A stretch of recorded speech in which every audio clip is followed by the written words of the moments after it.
덱을 이용한 구간 쿼리 구하기에 대해 강의하겠습니다. 최소값 찾기라는 문제를 풀어보면서 오늘의 주제를 알아봅시다. 이 문제는 n개의 수 a가 주어질 때 각각의 수마다 자기 왼쪽 l개의 수 중 최소값 d를 구하는 문제입니다. 예를 들어 설명하자면 n은 5이고 l은 3인 다음 경우에서 각각의 d는 그림으로 표시한 구간의 최소값이 됩니다.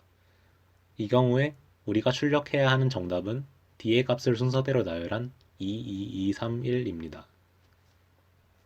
이 문제를 풀기 위해서는 어떤 구간의 답을 구할 수 있을 때 그 구간의 뒤에 수를 하나 추가하거나 앞에서 수를 하나 삭제하더라도 답을 빠르게 구할 수 있어야 합니다. 뒤에 수를 추가하는 것과 앞에 수를 삭제하는 것을 어떤 방식으로 수행할지 따로따로 생각해 봅시다. 구간의 앞쪽에서 수를 삭제하는 것을 먼저 생각해 봅시다.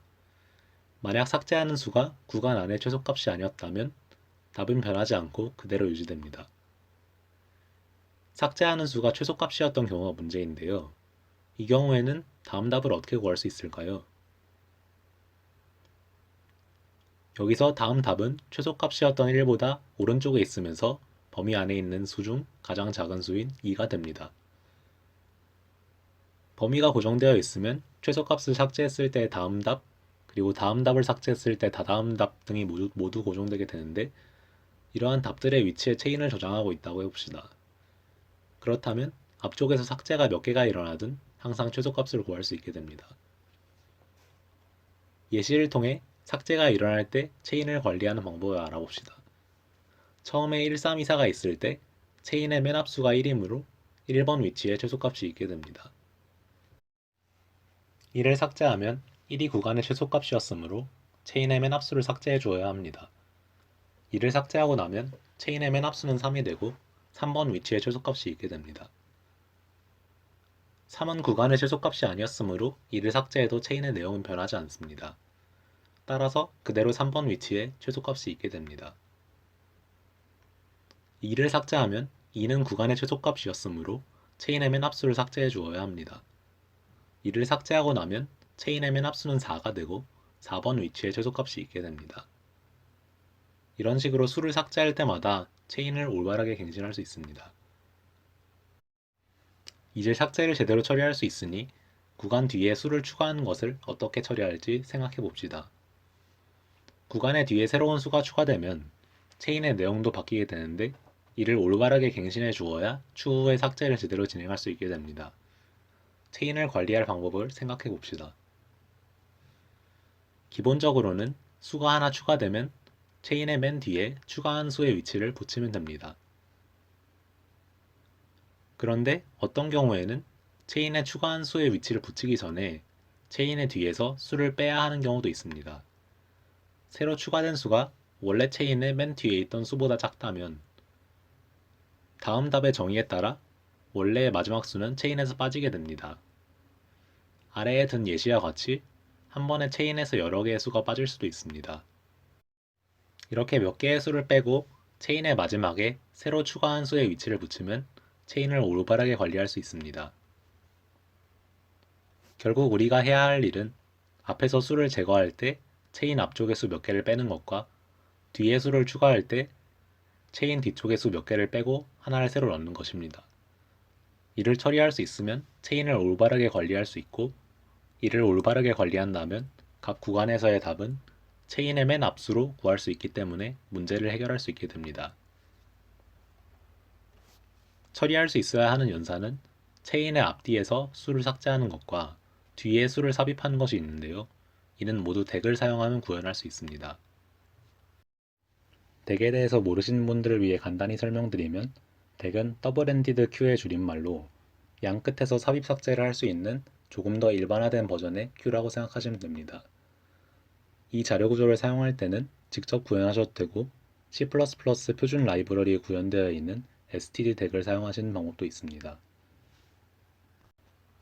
덱을 사용해서 체인을 관리하고 답을 구하는 과정을 예시를 통해 보여드리겠습니다. n은 5이고 l은 3인 경우에 처음에는 체인이 비어 있습니다. 처리하는 구간의 뒤에 첫 번째 위치에 2를 추가하면 체인에는 추가하는 위치인 1을 삽입하게 됩니다. 따라서 현재 체인에는 1이 들어있게 되고 현재 상태의 답인 D1은 체인의 맨 앞수가 1이므로 A1, 즉 2가 됩니다. 처리하는 구간의 뒤에 두 번째 위치에 3을 추가하면 체인에는 추가하는 위치인 2를 삽입하게 됩니다. 현재 체인에는 1, 2가 들어있게 되고 D2는 아까처럼 A1, 즉 2가 됩니다. 5를 추가할 때도 비슷하게 체인의 위치가 추가되고요. D3도 똑같이 2가 됩니다. 이제는 첫 번째 위치에 1을 구간에서 제외해야 하는데요. 첫 번째 위치에 최소값이 있으므로 체인에서 맨 앞수를 빼주어야 합니다. 이렇게 되면 체인은 2, 3이 됩니다. 또 네 번째 위치에 4를 추가하면 체인에 4를 삽입하게 되는데요. 4를 넣기 전에 세 번째 위치에 5가 추가하는 수인 4보다 크므로 체인에서 3을 삭제해 줍니다. 두 번째 위치의 3은 추가한 수보다 작으므로 체인에서 삭제하지 않고 그대로 추가하려는 수를 넣어줍니다. 현재 체인에는 2, 4가 들어있게 되고 D4는 A2, 즉 3이 됩니다. 두 번째 위치에 3을 제거하면 체인 맨 앞에 2도 제거되게 되고요. 체인에는 4만 남게 됩니다. 다섯 번째 위치에 1을 추가하면 네 번째 위치에 4가 추가한 수보다 크므로 체인에서 4를 삭제해 줍니다. 이렇게 되면 체인이 비게 되고 여기에 5를 삽입해 주면 됩니다. 현재 체인에는 5가 들어있게 되고 D5는 A5, 즉 1이 됩니다. 이런 식으로 문제를 풀면 대개 원소의 삽입과 삭제가 5n번 일어나고 각각의 단계는 상수시간이 걸리므로 총 5n시간의 문제를 해결할 수 있게 됩니다. 이는 문제를 해결하기에 충분한 시간 복잡도입니다. 문제의 풀이는 이것으로 끝났지만 추가적으로 이야기하고 싶은 것이 몇 개 있는데요. 이 문제에서는 쿼리들의 길이가 일정하지만 사실 쿼리의 시작점이 증가하면 끝점도 증가하는 투포인터를 사용할 수 있는 식의 쿼리들이라면 굳이 쿼리가 일정하지 않아도 똑같은 풀이를 사용할 수 있습니다.